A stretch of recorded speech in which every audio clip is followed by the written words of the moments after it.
Hi, this is Michael Cohen, and I'm with my good friend Don Crawford Jr., who always joins me on these podcasts, and which are also on YouTube.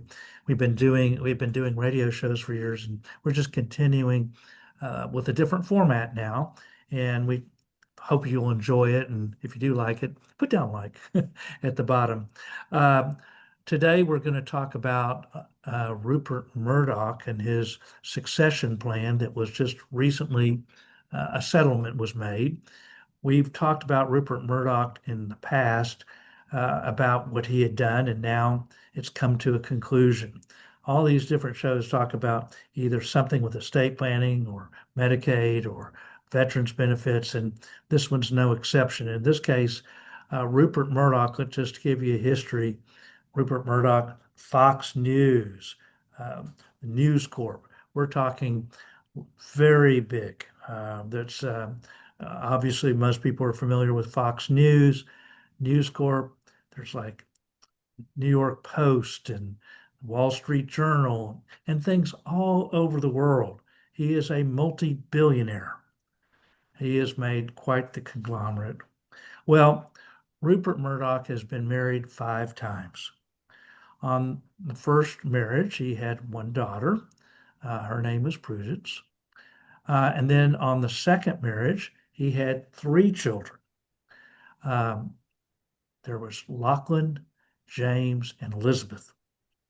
Well, when he got divorced the second time, the second wife, Anna, said, "Okay, I'm real concerned about you, and I don't know what you're going to do in the future, and I want to make sure my kids are protected."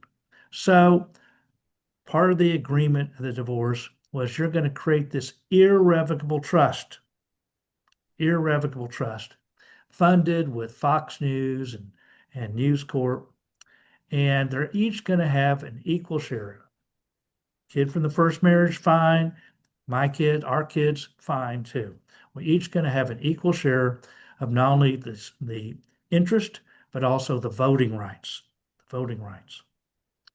So, which is real important as well, because that gets into control. And so often, control as well as management is becomes the most important thing. What we talked recently on one of our shows, we talked about John Amos, and the issue there was they want one wanted to be the executor and said there was elder abuse and things like that. And so, if you're interested in that, just listen to the podcast on it. So here Rupert Murdoch created this irrevocable trust with equal shares to the 4 eldest children.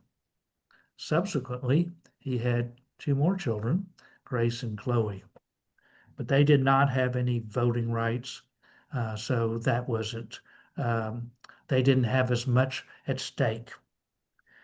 Well, as he had this irrevocable trust, and then in 2023, a couple of years ago, when he wanted to change the irrevocable trust because only Lachlan shared his conservative views. And as we know, Fox News or Fox hitched his wagon, quite frankly, to the conservative views. Nothing wrong with that. I'm just saying that that they did, and as a result, it became very popular. And Rupert, who's now 94 years old, said, and he just got married again last year. So for the 5th time, like I mentioned. So he was starting to worry about who is going to be in control of the empire. Well, he has a media empire. Well, he wanted Lachlan, the one that shared his conservative views, to have the keys to the kingdom. And so he went to court to change the irrevocable trust that was created in Nevada. There's reasons for Nevada. A lot of people do things there because of the more private, etc. Well, anyway, um, originally you have to have a good cause. Good it has to be in good faith to change an irrevocable trust. Well, the three other kids didn't think it was in good faith for dad to change the irrevocable trust where only their sibling Lachlan would be in control.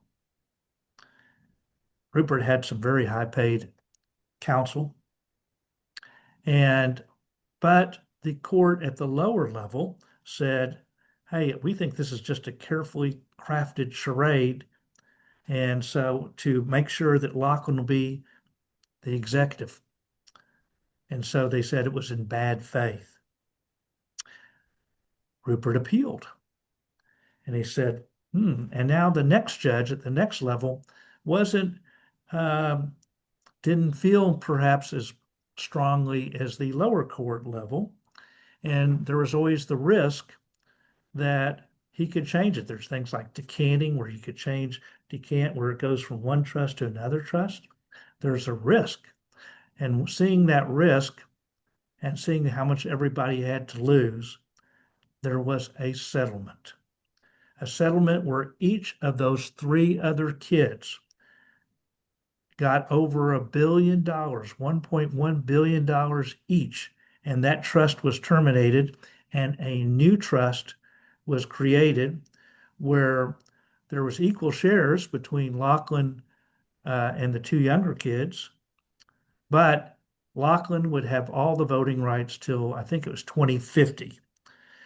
So, what is the lesson here? Usually, it's never a good idea to have four people in charge. You can't get people to agree.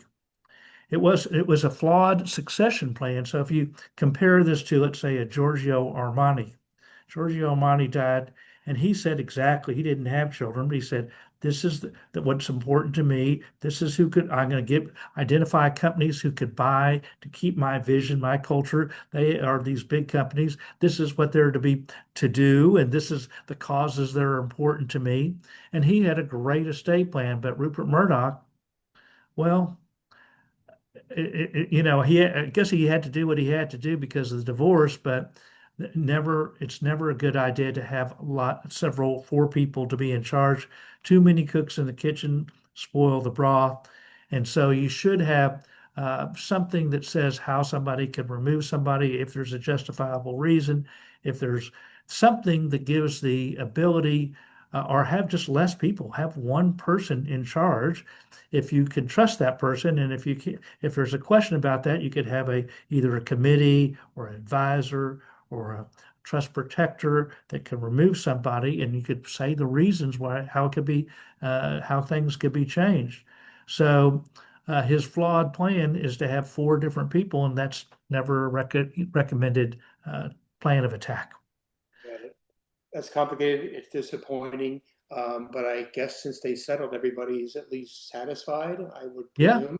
yeah, and actually, they part of the agreement was they couldn't buy shares in and there was a new trust formed, but they couldn't buy shares of Fox News or News Corp. So they get their over $1 billion. They could spend it the way they want, so they're satisfied. It came to Rupert and Lachlan at a big cost, you know. Yeah. They have TV shows like on Succession was about Rupert Murdoch and a fictional TV show, but here it is in real life.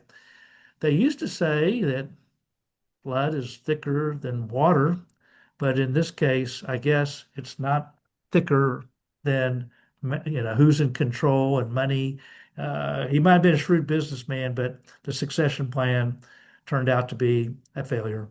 Yeah, it does come down to money in the end, no matter what it is. And we'll watch TV on Sunday afternoon, Sarah and I, and I'll just always have to say, well, where's the money going? And who's following the money? Who's creating the money? Who's pursuing the money? And this is no different. And we all have money that we want to protect, and we want to make sure that it goes to the right people when we pass away. And that's the point of your workshops and why they're so valuable. And you have another one coming up in 2025, December 2025, I think it is. Yeah, yeah. Well, yes, we'll have one around December the 8th, I believe it is.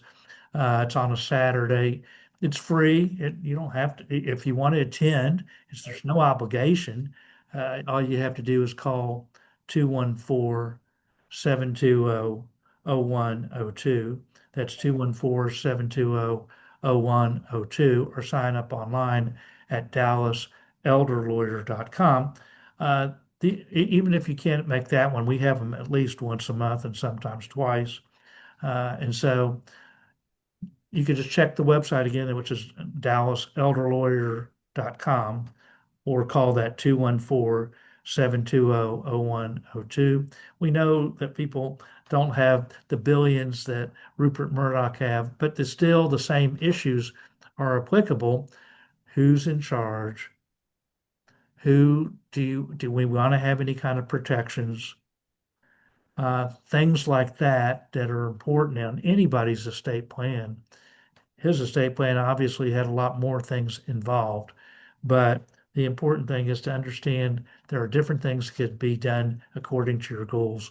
And so you just have to figure out what your goals are. Again, if you're interested in attending that free workshop, 214-720-0102. That's Saturday, December the 6th, I think it is. I think you might have said the 8th. I might have misheard. I That's apologize. probably true. Just check the website and or call us, and that's fine. Thank you, Mike. Thank you, Don. Pete Ross.